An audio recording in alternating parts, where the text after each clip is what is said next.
All right, folks, welcome back to BEG Wrestling. We are here. Today, we're breaking down the rankings, all the individual rankings here. We got Cornell Kevin in the house. He's going to be talking about all the upsets, some of the injuries, and it's been a couple weeks. But, folks, before we get into it, make sure you like and subscribe. You know, it helps us in the algorithm. And also check out the BEG Sports Store below. Check out begwrestling.com. That's where you're going to be able to find all these rankings. And, you know, if you're a commuter or something and you listen to the radio, check us out at Spotify, on Spotify. But also check out USA Takedown Radio on iHeartRadio. And every Saturday live. So they have pretty incredible guests. If you're into fantasy, check out Wrestle Madness. They have ongoing events, including these Friday night duels. And if you're into professional wrestling, check out Claw or WrestleClaw.com. It's Claw Wrestling, professional wrestling, starting later this year. But that's it, Kevin. We got rankings, man. It's been a couple weeks, and there's a lot to talk about, a lot of updates. So injuries, people were not sure coming back, but, you know, let's get right into it. And let's start at 125 here. I'll go through the top five in our new updated rankings as of this week. We have Matt Ramos having an incredible season there at number one, Vincent Robinson at number two, Jet Strickenberger. Wow, Jet Strickenberger has climbed the ladder. Coming in number three, then Figueroa, and number five, Luke Lilladal. But Kevin, how you doing, man? Let's talk about 125 here. Good. Yeah, just so everybody knows, the records that are correlated to these rankings are the records of them at each weight they're at, okay? Because ultimately that's what matters when they do the seeding for the conferences and NCAAs. No matches that are outside the weight count at all. So Strickenberger, for example, was wrestling at 133. He had a couple losses and 5 wins or something, but those are not included in his record because they don't matter. But speaking of Strickenberger, I thought it was interesting after his speaking of him, the last duel he had, he mentioned that he's going to be taking advantage of the JUCO rule, and he's going to actually be returning next season. He's a senior this year, but he's the first one I've heard that's actually going to be taking advantage of that rule. Obviously, a big pin he had over Troy Spratley helped him move up in the rankings, and also he really, since going back down to 125, he's been on absolute fire, just dominating everybody that he's wrestled, and he's wrestled the 4 or 5 ranked guys. So Vincent Robinson hasn't wrestled in a little while, but he's got some tough matches coming up. And besides that, Ramos is having a great year. He hasn't given up an offensive point this year. Definite Hodge contender. And so almost maybe an under the radar Hodge contender, but certainly so. And it certainly seems like the right move by Strickenberger to move down. And you know, that big pin over Spratley with the, I don't know, infamous celebration there, but big that was there. awesome. It was awesome. Yeah, and they just so everybody knows, today by now the rankings will already come out. The next coaches rankings and the the RPI rankings are actually they're set to come out Thursday the 13th. So okay, they'll be out already when this is showing. So definitely check those out. You need 8 matches to get a coaches ranking. You need 15 matches to be on the RPI. That is correct. And we have big dual meets this weekend, so I'm trying to see. I don't see any off the top of my head here at 125, but I certainly know in some of these upcoming weights, there's some matchups this coming weekend, folks, that are going to have some big impact here. But Kevin, you want final thoughts on 125, and then we can move on to 133 here? No, I think it's still chaotic, but it's not as chaotic as last year. But honestly, when you're looking at this, I would say probably last year there was like a dozen guys that could have won it. This year, I think probably like 4 or 5 guys that probably have a shot at winning it. And how about Strickenberger, man, taking advantage of that JUCO rule? Interested to see who else will take advantage of that. But yeah, me too. Okay, there's 125. Let's move on to 133, folks. We got coming in at number 1. He's been there all year, Ryan Crookham.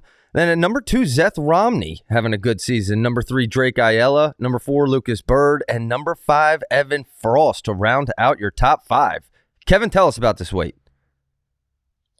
Yeah, so Crookham obviously has been out for quite some time, although he was last seen without any sling whatsoever on his arm. He's said to be practicing, so I'm in strong belief that he's coming back.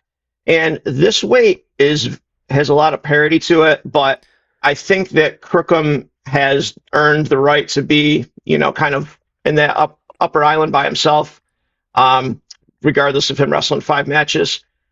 So yeah, that's in Romney. He had the great CKLV, and he's only got 1 loss on the season, and so does Drake. And ironically enough, that they both lost to Tyler Knox. That's their only loss of the season. So Tyler Knox, I was just going to bring comes in number 7. Yep. Yeah. He's a stud. He's really good at scrambling. He did just have a loss, which is interesting, to Connor McGonigal. And Connor McGonigal is healthy. Virginia Tech all seems to be healthy right now. TJ Stewart's looking like TJ Stewart again. The whole lineup seems to be set at the right time. Yep. So that's good for them. But Connor McGonigal, you got to remember, he's in there at number 6. He was an overtime loss away from being Ryan Crookham, Yeah. And had he won that overtime, Crookham would be somewhere else right now. And it's one of those the way the dominoes fall is pretty interesting. But listen, folks, Tyler Knox has a matchup this Friday night up against Kai Oreen. That's a big one. And then also Friday night, Seth Romney going up against Nasir Bailey. So there's 133. And then look, on Sunday, Lucas Bird going up against Braden Davis. So there could be some movement here in this weight class after this weekend. Romney did wrestle Nasir Bailey 1 month ago, and he pinned him. But I will say this, Bailey is starting to really look like he's coming into his own now. Yeah. I don't know what was going on with him, but you look at his, since he's been pinned by Romney, he's won by Major, Tech Fall Major, including a 12-0 impressive win over Reese Whitcraft. So Bailey is, it's all about peaking at that right time, It's a long season, and he's obviously doing so.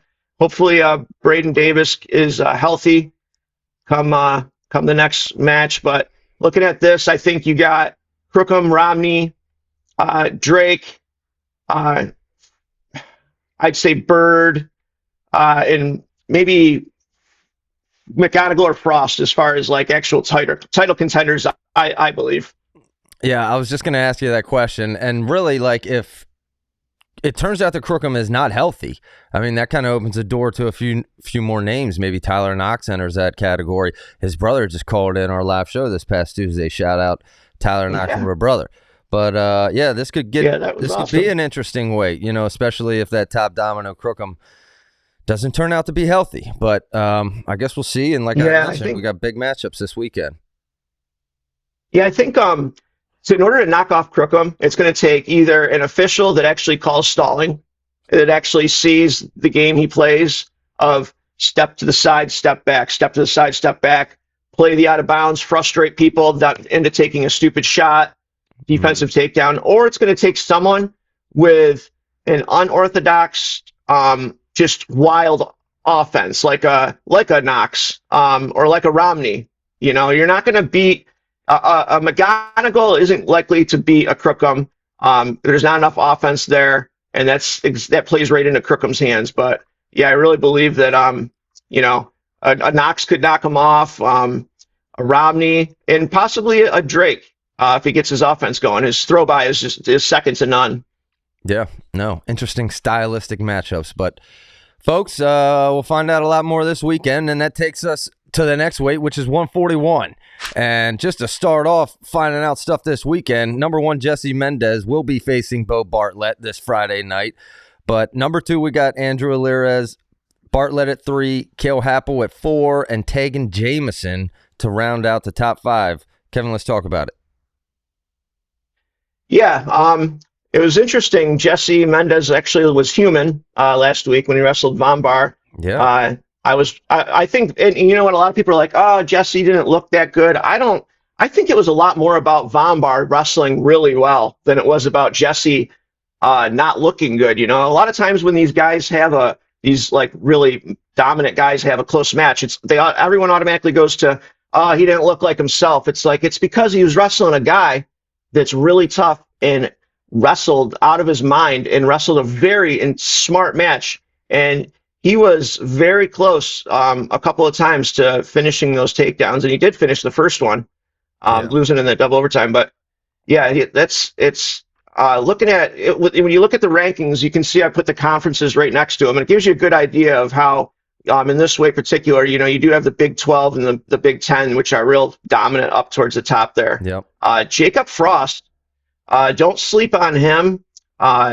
He was not looked to be the starter this year. It looked like, you know, Echemendia was going to go down, or first it was Swiderski. It's like the curse of the Iowa State 141, you know, it was Swiderski got injured. Echemendia is going to go down. Nope, he's done. But Frost seems to be someone that's there to stay, and he's got a win over Tagan Jameson. But he's not in front of Jameson because he just doesn't have enough wins on the year. Like quality wins, but I'm telling you what, he should be. I can see him placing top 6 without a doubt.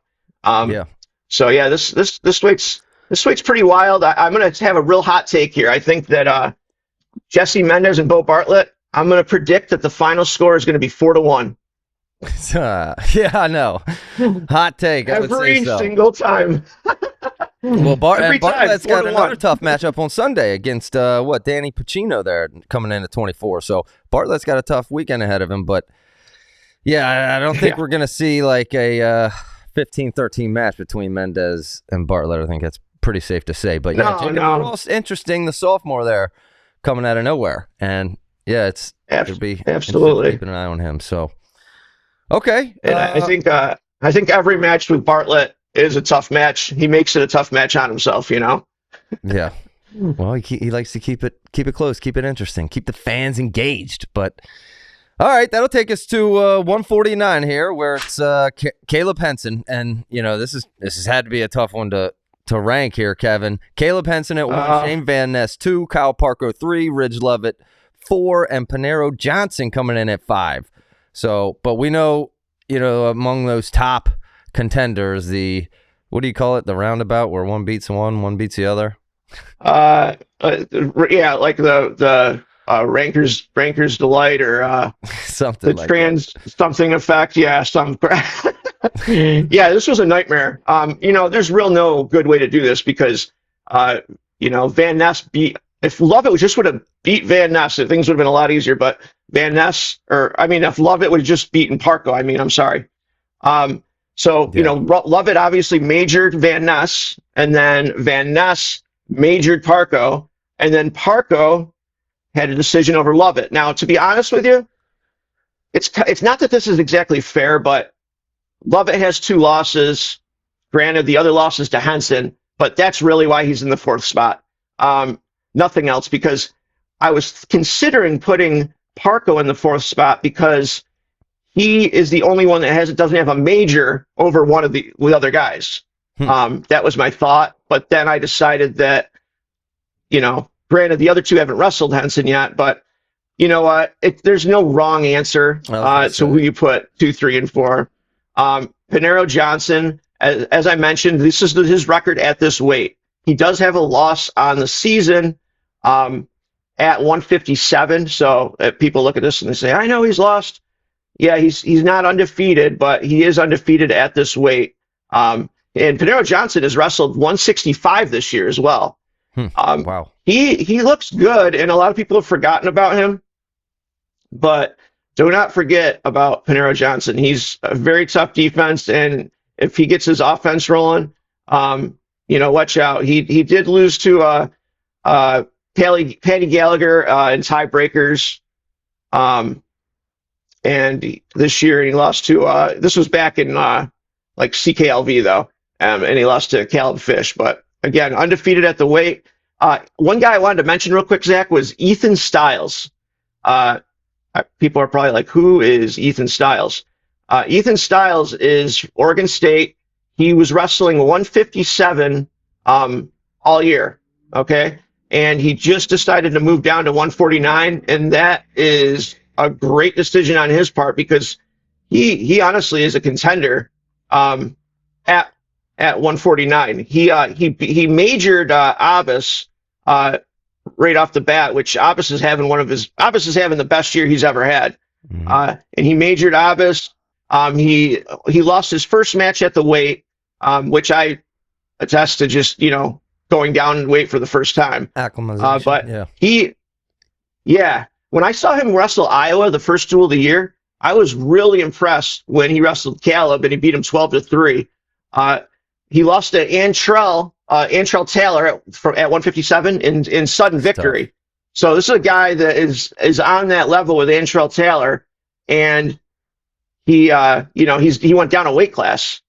He's got a win over Chance Lamar, who's 11-1. He's got a win over Jaden Abbas, 18-8, and he got a win over Jordan Williams.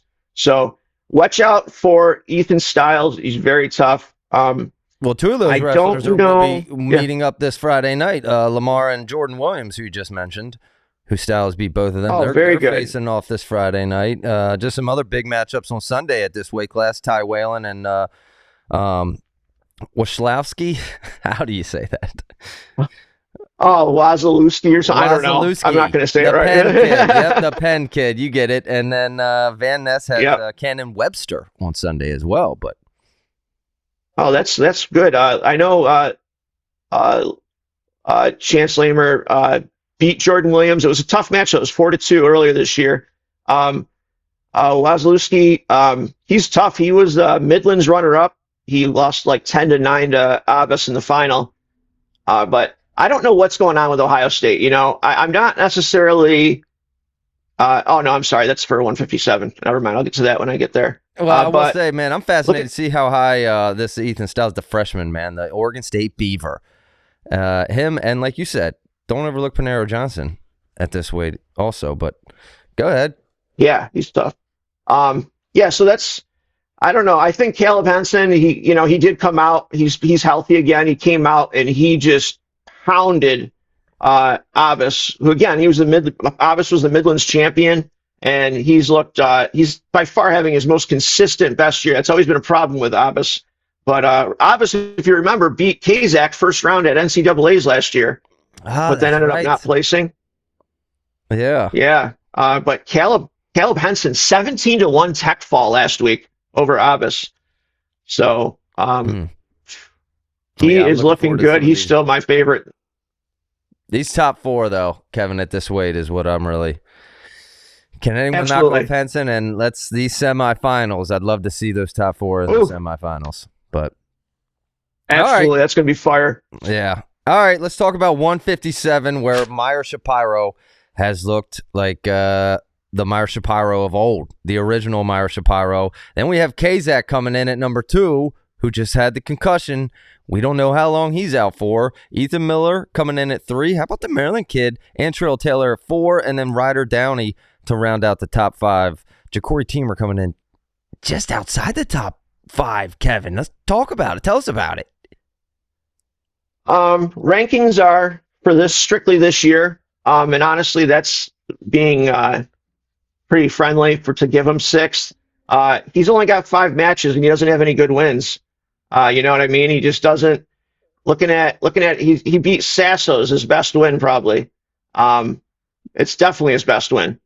And then he's got 2 guys that aren't even ranked he has wins against. So he just doesn't have a lot of wins. I hope that he comes back. He's gonna not get the best seeds, because he doesn't even have enough to have a coach's ranking yet, let alone an RPI. So would you say this Sunday, if he beats Chumley, would that be his best win of the season? Because he's got Chumley. Absolutely. Okay.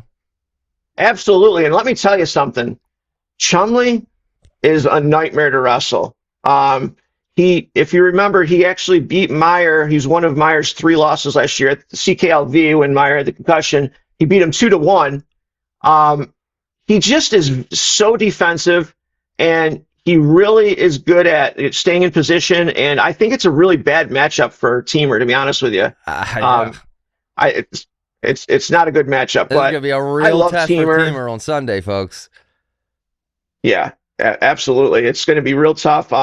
Hippolito, you can't forget about him. He doesn't have a well. Actually, he's got 15 matches. He's tough, man, and I would love to see a match with him and Meyer. I'm sure they'd be rolling all over the place. I put Antrell Taylor in front of Downey. They're 1-1 against each other on the year. And Antrell Taylor or Downey did win the last match between the two in overtime, if you remember correctly. Antrell Taylor shoved him out of bounds, and they called stalling on Antrell Taylor for shoving him out of bounds, and that sent the match into overtime. Yeah. But the reason I did so is just based on who else they lost to. Downey lost to Caleb Fish. So that is why he is behind Antrell Taylor, because Antrell Taylor's lost to Kazak and Downey. So Ethan Miller he's got the number one seed at Big Ten's locked up. He doesn't even have to go out there, and he's got to wrestle. Well, you're Purdue sure? 'Cause and Friday Drexel. night he's got Joey Blaze. Friday night. Yeah, I don't think he's going to wrestle. Why would he wrestle? Why would he go out there? I think it's going to be load management, because he beat Blaze already this year, so he has no benefit to going out there and wrestling Blaze. I hate to say it, but he's beaten Blaze. He's got the one seed locked up. All that can happen to him is he could possibly lose and slip down in the rankings, the seeding, the Big Ten seeding. He has no reason whatsoever to wrestle him. I hope he does, because it was a good match last time they wrestled. And why is Kazak in front of Miller? Body of work, wins against ranked people. Listen, for everybody out there, it was a win for Miller. It was a loss for Kazak. Any way you want to look at it, that's the way it goes down. I don't know if you saw on Twitter there. Bad wording. Yeah. Pirate, and then Pirate was like, it's a loss, just like the two were losses for you last year at conferences. So he kind of fired back on that. That's what it is, yeah. But to be fair to Miller, that match with Kazak was very close. It was 1-0 Kazak, only because Kazak had the opportunity to choose down. The third period didn't happen yet. And Miller was by far the closest to a takedown out of the two. Right before the injury, he got his leg up in the air. Now, I still think Kazak is better than Miller, but it should be interesting, because now it's looking like Ethan Miller will be 1 seed at Big Ten's, Kazak 2, and then you wonder, is Teamer going to be the 3 seed, or is he going to not have enough to be the 3 seed and slip behind like a Blaze or an Askey maybe? Of course, he's going to wrestle Askey, so that's going to be a big match with Askey and him when they wrestle Minnesota, because that could put him on the same side as Kazak or the side of Miller. Well, I would say, how about the real chance that Ethan Miller has at a national championship here with the injury, maybe the most 2 injury-prone wrestlers ahead of him. Well, Kazak not injury-prone, but injured, and then Shapiro. Who knows? I mean, Ethan Miller could slip into a national championship this year. That's a real thing, folks. He's 20. He's 20-0. You can't. I know people are disregarding him, but the guy is 20-0. He's showed up to every duel. It's not his fault that Teamer wasn't there when they wrestled Iowa. It's not his fault that Kazak, even though people think it's his fault, like he was targeting him. I don't know how you can tell from the stands that someone's doing intentional eye pokes. I think they were hand fighting, and the guy got poked in the eye, and that had nothing to do with the concussion. But yeah, and Shapiro, he's looked just amazing since coming back. My only concern with him, outside of the obvious, is I hope he doesn't go back to his old ways of just being free and bouncing his head off the mat, but is his competition that he has rest of the season. He's not going to wrestle anybody really good until probably the quarterfinals of NCAAs.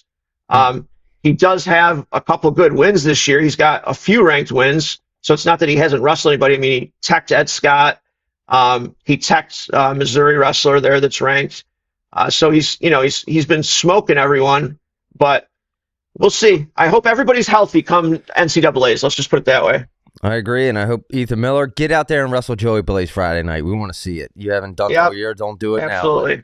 Let's move on. 165, folks. Mitchell Messenbrink's been there all year and doesn't look to be going anywhere anytime soon. Caliendo at number 2. Here comes Terrell Bearclaw at number 3. Peyton Hall number 4, and Julian Ramirez at number 5. Kevin.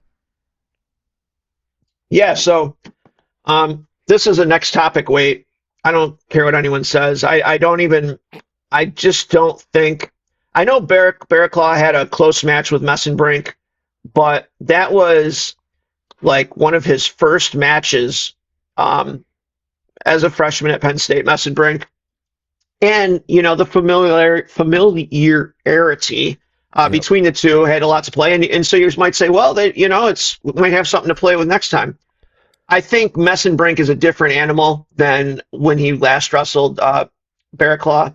But I'll tell you what, man, I was super impressed with that win over Peyton Hall. I would say that was a grind. I mean, Peyton Hall was 22-0 at the time, and I didn't think he was going to lose until Messenbrink. So what a season Bearclaw's having, only having the one blemish. Yeah, you hope he ends up on the other side of the bracket at NCAAs from Messenbrink. But I would say the biggest matchup this weekend at this weight, Caliendo on Sunday, potentially facing Max Mayfield, who comes in at 23 rank. But yeah, I agree. I think this is Messenbrink's weight all year, and nothing's changing there. So Julian Ramirez, same goes for Chris Foca. It's just kind of interesting. Julian Ramirez and Chris Foca, I thought they were both undefeated because they started with Cornell this year. They had to take the first semester off in order not to graduate early and not be able to wrestle because of Ivy rules. But they started December 22nd against NC State. They have not lost since then. They entered a couple tournaments unattached prior, but after speaking with Jason Bryant and Pirate, who's a very knowledgeable guy, by the way, they said that those matches count, that they wrestled unattached. They count on their record. So Ramirez lost to the Lehigh wrestler there that's having just a phenomenal red shirt year. He moved up from 157, and he lost to him at a tournament, and that's his only loss. But it does count, which is what it is. And same with Chris Foca, lost to Jackson Smith at one of those early matches too that I didn't think counted, but it turns out that it does count. So I'm trying to think of the guy's name that Max Brignola. Max Brignola is the guy from Lehigh. Watch out for him next year, man. Woo! Yeah. He is an animal this year. 15-0, and he's got tons of ranked wins. So yeah. I think that folks. Someone to keep your eye on. Absolutely. And Chris Minto too is really tough for Nebraska. Really tough. I just don't see anybody beating Messenbrink except for, I'll still say it, unless somehow Hunter Garvin pulls something out, some kind of funky move out and catches them. That's the only way I possibly see a loss by Messenbrink. But Messenbrink's going to blow through everyone. I did want to mention Drake Rhodes. Drake Rhodes, Iowa transfer. He's having a heck of a year. He was Iowa last year. He's with South Dakota State now. 18-3 this year. So he's probably the best guy that left Iowa out of that group. Yeah, you got a young push here, freshmen and sophomores that, maybe don't have a chance of winning, but interested to see who can make the podium in this weight. I would say would be the more interesting topic. But all right, let's move on. 174, man. It's been the same three all year. Keegan O'Toole still hurt at number 1. Levi Haynes, number 2. Hamidi, number 3. Lorenzo Norman, number 4. Carson Karchluck coming in at number 5. There's your Ohio State guy. Then Ruiz just outside at number 6. And Kennedy slides, I believe, a spot there. The Iowa big dog coming in at number 7. Go ahead, Kevin. Yeah, about Ohio State, real quick. What I was going to say is I don't know what's going on with 157 and 165. Nobody really knows. We don't know if Sasso's going to start or Gallagher, or they even have another guy, which they've been using as well. I don't know what they're doing there. That's yet to be seen. So, take with a grain of salt who I have in there. With this weight, Um, Keegan O'Toole's resting. Levi Haynes that's got to be the final in my eyes. However, Levi Haynes has had a couple matches where he's kind of. I'm just gonna say it's maybe just a little rut he's in where he's not that explosive. Well, let's say he had that close match, but he's still last year controlling the match against Saldate. Oh yeah, you're right. And it's like, I think it's a long season. I think Levi, I don't think he's probably necessarily put his best effort out the last couple matches. He's had a couple close ones, but yeah, he's going to be there at the end. Can't argue that. Yeah, absolutely. I mean, and you know what? It's not like you can't expect these guys to go out and bonus everyone. I did think that it is kind of strange. He's got his last 1, 2, 3, 4, 5. His last 6 matches. I'm sorry, 5 matches. He's got 1 bonus win. Was a pin over Walker. But his other matches, he's won 3 of them by 7 points, so 1 point off a major. Yeah. He had a 5-2 match with Jackson Turley. So Levi Haynes is fine. He's going to be there in the end. He's an animal. And just because these matches might not be bonus doesn't really mean that they were ever at all close. I was just going to say, a lot closer than the score makes it seem a lot closer than it probably really was. But I want to ask you, man, you're the Cornell specialist, dude. This freshman Ruiz at number 6. Tell me about him. Yeah, so I actually sent a message to Flo about their ranking of Ruiz because it was so frustrating to me, and I'll explain myself real quick. For some reason, nobody wants to give this guy a good ranking, and so you're probably going to say, well, of course you're going to do it, right? Well, I have a good reason for it. Everybody had Brevin Casella and Danny Wask ranked in front of Ruiz, right? Ruiz has beaten both of them this year head-to-head. He's got a better resume than them. And then the second time he was supposed to wrestle Casella didn't show up. So, that to me is a big sign right there. Now, Ruiz just beat Incontrera, which is one of his 4 losses this year. He beat Singleton, which was one of his other 4 losses. And then he lost to Garrett Thompson. He was up. He got taken out with 1 second left to send the match into overtime. He lost in overtime. But Garrett Thompson has lost some other matches that Ruiz has won. Kennedy is behind Ruiz because Kennedy lost to Pinto, and Ruiz beat Pinto at CKLV. But Simon Ruiz has 8 ranked wins this year, 8 of them. Wow. He's very tough. He's not the biggest 174-pounder. He's got a very small frame. His only other loss that I didn't mention was at CKLV semis. Hamidi just hammered him, which I knew he would because they're both like same in stature, like length and everything. I knew it was just going to be a horrible matchup. So Simon Ruiz is not somebody, just to be clear, that's going to be a Keegan O'Toole, Levi Haynes, a Dean Hamidi. I think that Karchla is a horrible matchup for him because Karchla just does not make mistakes. Ruiz capitalizes big time on mistakes. And Norman, whose only loss is to Vinny by a point, I think Ruiz would have the best chance out of all those guys to beat Norman than the other ones. But this weight is a lot better than people think. I think it's the top 8 are going to be great quarterfinals, really, really good quarterfinals in there. It's funny too, though, because Karchla, to me, looks a lot better than he has in the past. I was thinking back. Keegan O'Toole, the last time Keegan O'Toole wrestled Karchla was at NCAA's, and a couple years ago, he teched him, which is hard to imagine. But yeah, he just teched Karchla. Karchla's looked real good, though, and that was a good win over Kennedy. Kennedy, to me, that Pinto loss was really shocking to me. I know he went down, big early, and that's tough to come back from that, but his only other losses were to Levi Haynes and Carson Karchla. But that Pinto loss, 18-11, you can't give up 18 points to somebody, to Pinto. Yeah. You can't do it. Yeah. But I think the story of this weight, outside of who wins it between Levi and O'Toole, I think is who is that 4 semifinalist? Can Ruiz come in as a freshman and become that semifinalist? Not that he has a chance to get to the big 3, but is it Norman, Karchla? Is it Ruiz? I mean, the biggest matchup we have this weekend at this weight is Cade DeVos Friday night going up against MJ Gaitan. And outside of that, I do not see any real big Sunday doors.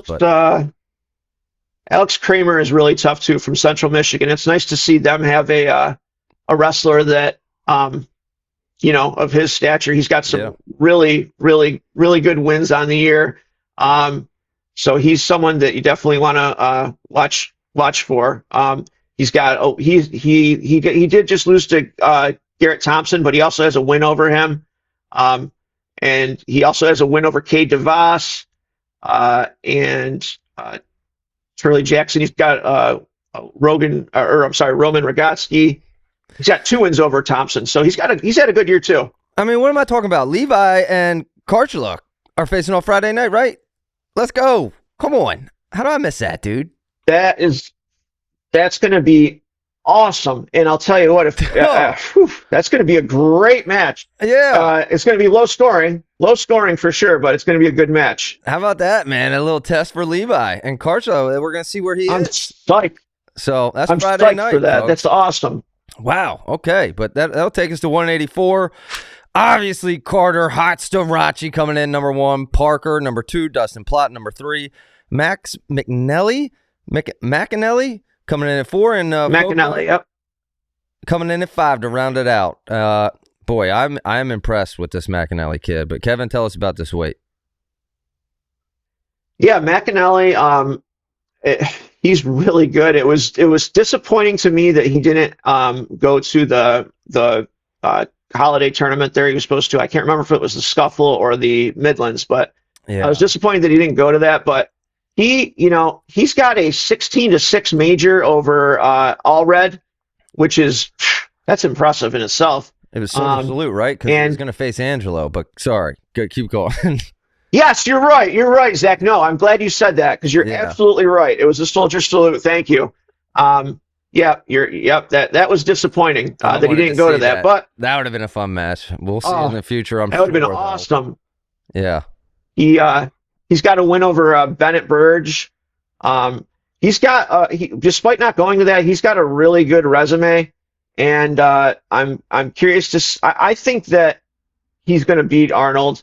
But I do think that Ferrari would beat him. I think the best bet for Iowa is to have Ferrari in against McAnally. I don't think Gabe can beat McAnally though. Yeah, just in my opinion. Then you're saying not have him available for Oklahoma State duel. Whew, it's going to be a tough call. I mean, that's tough. That's really tough, But I don't think that this is the way I look at it. I don't think either guy can beat Dustin Plott, okay? But I don't think that Dustin Plott is going to bonus either guy either. So, and both duels are going to be very tough for Iowa to win. So if you're going to go to one duel and you're a possibility, good chance of losing. You don't want to lose them both by decision, right? Yeah, you don't want to save and I'm not saying Angelo can't beat Plott, but that's just what I'd lean towards Plott. Plott's only lost the last 2 or 3 years is to Keckeisen. It's the only guy he loses to, So yeah, but it should be interesting. Chris Foca, he's got the one loss, which was before he was attached with Cornell. But Foca, it can be very inconsistent. He just wrestled Maximus Hale, who's ranked in the 23rd. And he teched him 17-0. And then he wrestled Will Ebert, who's ranked. He teched him 16-1. He wrestled Colton Hawks, who is ranked 11th. He majored him 9-1. So he's beaten Fishback. He's been crushing people. Outside that one blemish back in November. So he looks like he's grown into the weight. Last year he was way too small for the weight, but he's grown into it. He's definitely having a good season. But yeah, looking at this, I'm looking forward to the match this weekend, and then probably the quarterfinals on is going to be absolute fire at NCAA's. Yeah, well, we do have some big matchups coming up this weekend. Friday night, we got Reese Heller going up against TJ Stewart expected. Then we have Bennett Berge or Berg, I don't know, going up against Evan Bachman on Friday night. And then we have Carter Starachi up against Ed Ruth on Sunday. That could be maybe fun. Yeah. Okay. Yeah, because what's funny is Ed Ruth and TJ Stewart right now are ranked 16th and 17th in our rankings. They both kind of had the similar thing going on where they both were huge disappointments at the beginning of the year. They were out of the rankings at one point, but now they're both kind of coming into their own. They look like they're healthy. They're obviously, we don't know when these guys aren't healthy, which it's got to be frustrating for them because everyone's like, oh, they suck now, da da da. But there was obviously a problem with TJ Stewart. TJ Stewart was losing. I mean, he lost his first 4 matches, then he won 4, then he lost 3. But since then, he's got tech fall, major. So Stewart's like, he's looking really good. And then same with Ed Ruth. Ed Ruth really has, he's been really Ed Ruth looking. beat Carter before, or am I way off there? He did not. Carter has only ever lost to the Iowa wrestler and then to Donnell Washington from who I was thinking Indiana. Donnell Washington, but yeah. But everything you said, I mean, could make for an interesting end of the season. Interested to see where McAnally faces. I want to also shout out Jackson Smith, the Maryland kid, coming in there at 9, top 10, and shout out Maryland. Period. Wrestling in Maryland, baby. Where'd that come from? I love Maryland. Represent. Yeah, there's Maryland has got a tough lineup. They got some scrappy kids. It's funny, they all look alike. They're like blonde haired. They wrestle the same. It's funny, but yeah, they're tough. Right down the road from Ed Ruth, man. I gotta make them a visit. Ed Ruth lost recently to Jackson Smith by 1 point, but he wrestled him really tough, and he's Ed Ruth is 5-1 his last 6 matches. So look for those guys to move up in the rankings. And if TJ Stewart gets back to himself, TJ Stewart's a returning All-American.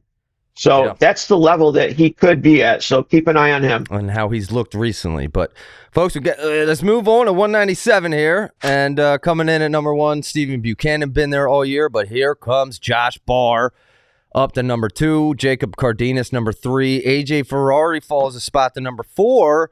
And at number 5, Luke Serber. However, what is it, Friday night or Sunday, we get AJ and Stephen Little, who Sunday. Stephen Little. Yep. Sunday. Stephen Little at 6. That's the biggest matchup we got coming up at this weight. But Kevin, tell us about this weight. We better see that matchup Sunday. We better see that matchup. We gotta have something to gauge Ferrari on, or our minds are going to explode. We have nothing real. His best win is over Stemet at the beginning of the year, which he ranked 31st. And he beat him 5-0. Just kind of give you an idea, Buchanan tech Stemet in like the second period, so 5-0's not too impressive. I was really impressed with Serber's win over Little in sudden victory. I did not see that coming. Or no, he won by riding time. I'm sorry. Yeah. I know everybody loves Josh Barr, and so do I. But I'm sure I'll get a lot of hate for this. I don't think that match with Buchanan was that close. It was 5-1, and I don't think that Buchanan was ever in danger of losing that match. I know that, it's just like any fans thinks, like you beat a guy, like they're like, okay, you beat Cardenas, so he's above Cardenas. Cardenas isn't to worry about. He got my hands on Buchanan, and now he knows what he feels like. He's going to make adjustments and beat him. To me, I think that Buchanan is a level up to himself. I think that Iowa has made him even better. For everyone that says, oh, transfers go to Iowa and they suck, no. Buchanan looks a lot better. And, he was with Oklahoma and Wyoming. He wasn't with the highest programs, but yeah, he looks good. He looks like he's having fun. That last match where he went out and got that pin. He looks like he's really just coming into his own. And I think that he is definitely good. I think he's going to win the national title. I think that Barr and Cardenas, watch out for that match, semifinal Big Tens, because to me, I didn't see anything that really I saw that made me think that Barr is going to take Cardenas down if they wrestle again. I'm not saying the way is going to happen either, but Cardenas, man, what are you doing? Doing a crab ride? That was just the most ridiculous thing I've ever seen. He pulls him on. Back in youth wrestling, not to pull someone on top of you. But that's going to be a really good semi. I would say it's a coin flip. And then Ferrari, we'll see where he's at. We need to see where Ferrari's at. Josh Barr also has a test on Sunday up against Zach Bernagle. Bernagle's tough. Yeah, absolutely. Yeah, Bernagle Pernago wrestled an awesome match against Little at the All-Star Classic, if you remember that. That was just, it was low scoring, but they were going all over. So Parker had And to bring it. Go ahead. Trey Munoz is back. Trey Munoz is back too. Okay. So that's it's good to see him back. I thought he was Friday night this weight. Andy Smith going up against Max Stout. So a couple big matchups. That's 3 big dual meets at this weight coming up this weekend to keep your eye on. But final thoughts of 197, then we'll wrap this up at heavyweight, Kevin. No, I think I think it's a 4-horse race. Cerber's having a hell of a year, but I don't think he's at the level yet to knock any of the top 4 off. Yeah.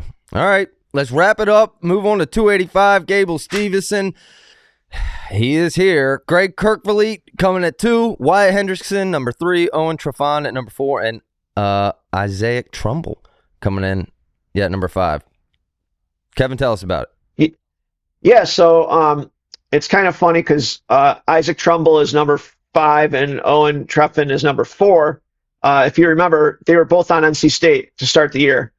And wow, Trefan transferred to Lehigh. So I know people will be like, well, he couldn't beat Trumbull, so why are you? Well, the guy's 16-0.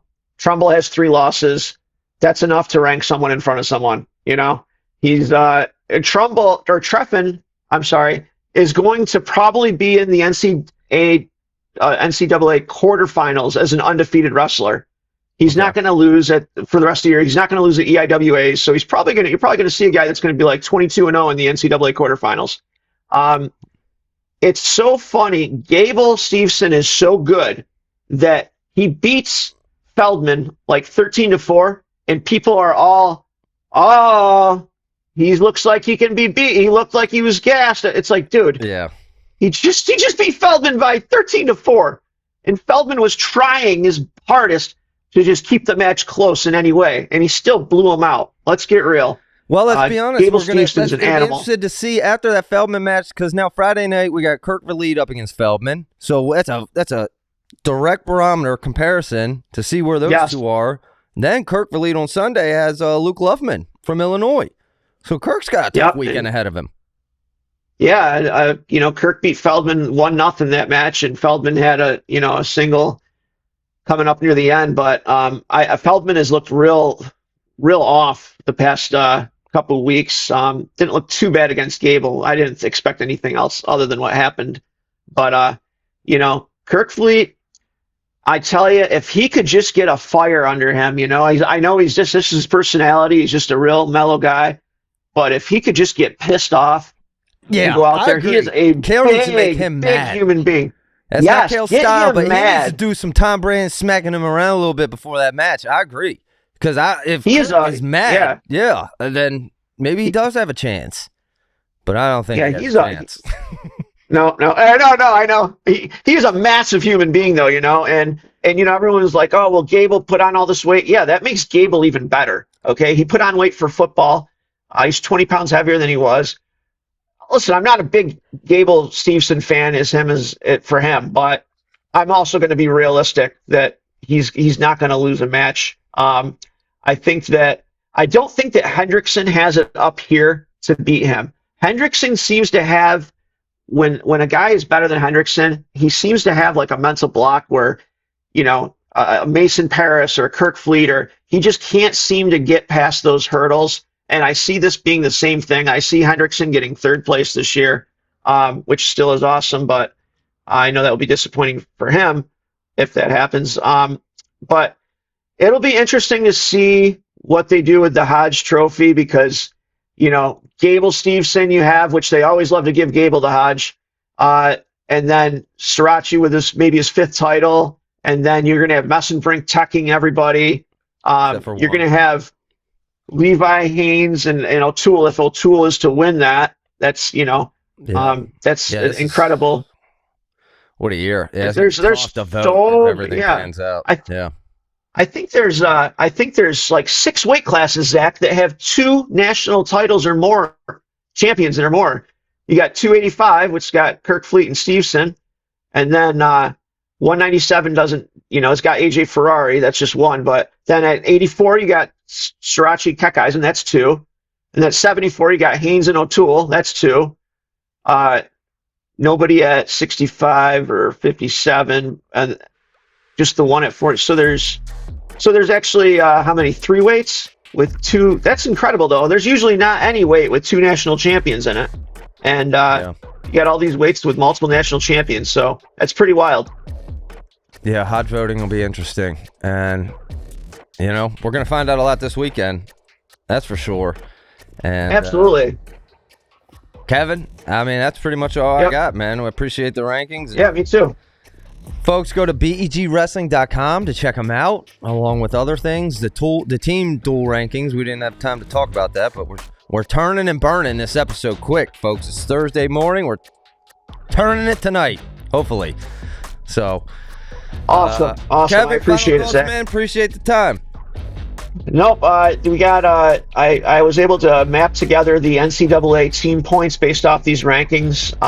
I'll throw those up sometime today.